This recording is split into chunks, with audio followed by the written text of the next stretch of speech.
Assalamualaikum warahmatullahi wabarakatuh. Izin memperkenalkan diri, saya Kevin Sutiawan, kelas PMI 3A dengan NIM 121404024. Saya di sini ingin memenuhi tugas yang diberikan oleh dosen pengampu mata kuliah Sistem Ekonomi Islam, yang dimana saya akan menjelaskan dan mempresentasikan apa yang telah saya pahami dari materi-materi minggu lalu yang telah disampaikan oleh rekan-rekan saya. Nah, di sini saya akan membahas tentang industri halal. Nah, tentang industri halal. Industri halal kalau di definisinya itu seluruh bentuk kegiatan ekonomi yang mengolah bahan baku atau memanfaatkan sumber daya industri sehingga dapat menghasilkan barang yang mempunyai nilai tambah atau manfaat lebih tinggi, termasuk juga jasa industri yang dinyatakan halal sesuai dengan syariat Islam. Nah, apa yang dimaksud dengan mempunyai nilai tambah?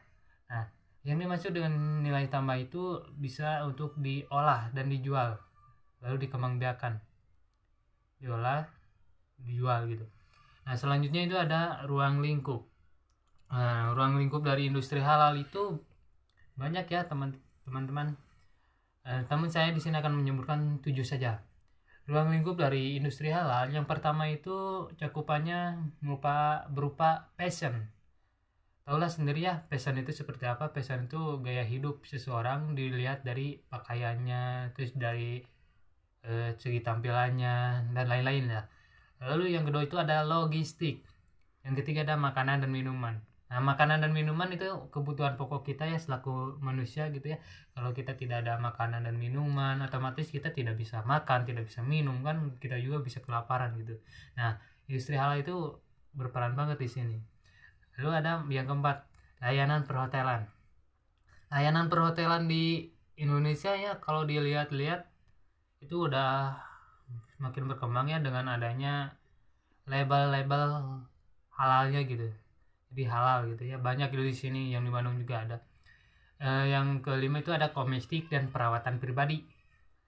Banyaknya itu dipakai oleh perempuan-perempuan ya, perempuan-perempuan yang awalnya itu mukanya biasa aja gitu, pas pakai kosmetik dan perawatan pribadi ini bisa merubah tampilannya gitu, yang tampilannya awalnya biasa-biasa bisa menjadi luar biasa gitu. Tapi harus dengan kosmetik atau perawatan pribadinya itu harus bersifat halal gitu ya, jangan yang haram gitu. Kalau yang haram biasa itu bukan memperbaiki tapi justru malah merusak. Nah, yang keenam itu ada pembiayaan Islami. Yang ketujuh ada pariwisata halal. Nah, di sini teman-teman, pariwisata halal itu bukan berarti pariwisata yang di dalamnya itu halal semua. Maksudnya itu apa yang ada di sana itu berupa fasilitas-fasilitas untuk umat muslim nih. Kan di Indonesia mayoritas umatnya itu Islam ya, muslim. Kenapa harus pariwisata yang halal? Jadi gini, pariwisata yang halal itu ketika kita umat muslim berkunjung ke suatu pariwisata, misalnya di Bandung, tapi di Bandung itu tidak ada ininya, tidak ada tempat buat ibadah, tidak ada tempat-tempat jual makanan yang tidak ada label halalnya, lalu penginapan yang bisa dibilang jauh dari syariat agama gitu ya. Nah, itu pariwisata halal ini sangat berperan gitu. Dengan adanya pariwisata halal berupa fasilitas kebutuhan bagi umat muslim itu ada gitu, mulai dari masjid, lalu makanan-makanan yang labelnya itu udah halal, udah sesuai dengan syariat Islam. Nah, dari itu semua teman-teman, dari ruang lingkup terus pengertian, ada nih proyeksi dan peluang industri halal di Indonesia. Nah, peluang industri halal di Indonesia ya sudah jelas ya, tadi disebutkan bahwa Indonesia itu mayoritas beragama Islam. Nah, kenapa proyeksi dan peluangnya itu sangat luas, sangat banyak, sangat bisa dibilang peluangnya itu besar banget gitu ya, dengan memanfaatkan jumlah mayoritas Islamnya gitu. Jadi Indonesia sebagai negara muslim terbesar di dunia, Islam dapat memberikan keuntungan terbaik melalui berbagai model bisnis halal, baik di bidang ekonomi, keuangan syariah gitu kan, dengan harapan dapat meringankan krisis ekonomi saat ini gitu, terutama memproduksi barang-barang yang halal dan tidak berbahaya bagi lingkungan. Tidak berbahaya bagi lingkungan itu ya contohnya kayak penggunaan limbah ya. Penggunaan limbah kan itu kalau sekarang udah semakin berkembang, itu ada sabun yang limbahnya itu enggak langsung bisa apa ya, sabun apa sih lupa namanya, langsung aja ya ke ini aja, dari peluang kita langsung ke tantangannya gitu. Tentunya kan kalau ada peluangnya pasti ada tantangannya juga gitu kan. Nah, tantangan industri halal di Indonesia itu banyak gitu faktornya. Ada faktor dari eksternal, ada juga faktor dari internalnya juga. Nah, kalau faktor eksternal ya, saya akan menyebutkan dua saja. Yang pertama itu banyaknya pesaing. Kenapa banyaknya pesaing? Ya tentu banyak pesaing karena ya mayoritas warga-warga atau masyarakat yang ada di Indonesia itu kebanyakan gitu ya, daripada menjadi pegawai itu mereka memilih itunya apa, memilih mata pencahariannya itu seperti bermuamalah, berdagang gitu. Berdagang barang-barang yang bisa dibilang mempunyai kualitas yang baik lah dan mempunyai label kehalalannya gitu. Yang kedua, belum adanya sertifikat halal yang berlaku secara global. Nah, ini nih teman-teman yang menjadi tantangannya gitu. Belum adanya sertifikat nih.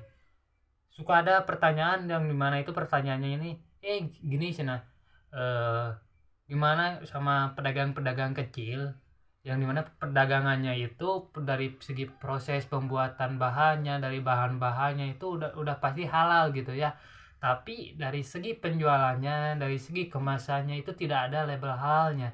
Bagaimana menanggapi hal tersebut nih?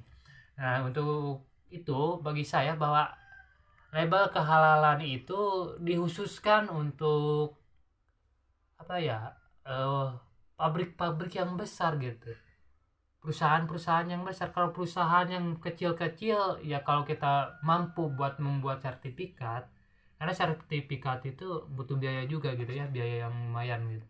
Nah, kenapa diberlakukannya untuk orang perusahaan-perusahaan yang besar? Karena dari segi skalanya juga kan, dari segi penghasilan yang perusahaannya besar itu pasti penghasilannya juga besar dengan resikonya juga yang besar gitu. Nah, dari tantangan segi internal saya akan menyebutkan 3 nih. Yang pertama itu kurangnya halal pada masyarakat Indonesia. Kenapa kurangnya halal pada masyarakat Indonesia? Ini masyarakat Indonesia kebanyakan bisa dibilang gitu ya, yang penting mah murah, mau halal ataupun haram juga ya nggak apa-apa gitu kan, yang penting kebutuhan sehari-hari itu bisa terpenuhi. Itu pemikiran-pemikiran, pola pikirin masyarakat Indonesia itu susah buat dirubah gitu kan. Kenapa demikian? Ya itu susah banget itu buat merubahnya gitu. Bukan hanya merubah pola pikir, gini aja, sebelum kita menentukan halal dan haram yang mudah aja dulu, dari yang segi yang gampang itu, kegiatannya gampang. Contohnya itu seperti membuang sampah kan, itu kegiatan yang gampang gitu kan, tapi kebanyakan orang-orang itu tidak melakukannya gitu kan. Yang kedua, adanya problematika dari Undang-Undang Nomor 33 Tahun 2014 tentang jaminan produk halal.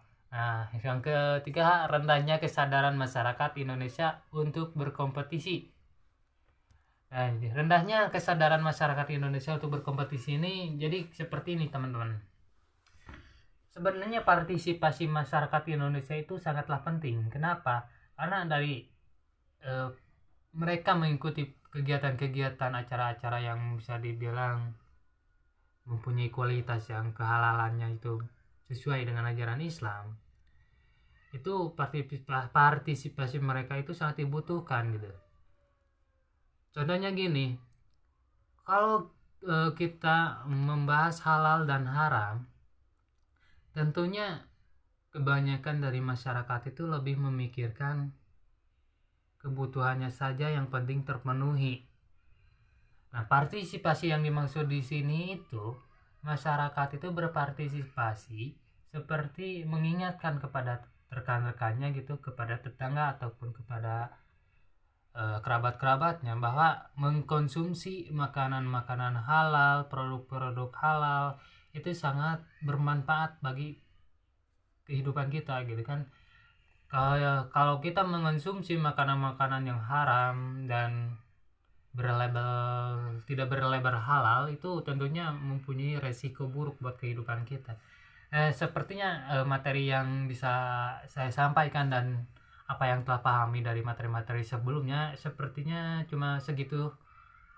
Sekian dan terima kasih kepada teman-teman atau ibu dosen yang telah mendengarkan apa yang telah saya ungkapkan ini. Sekian, wassalamualaikum warahmatullahi wabarakatuh.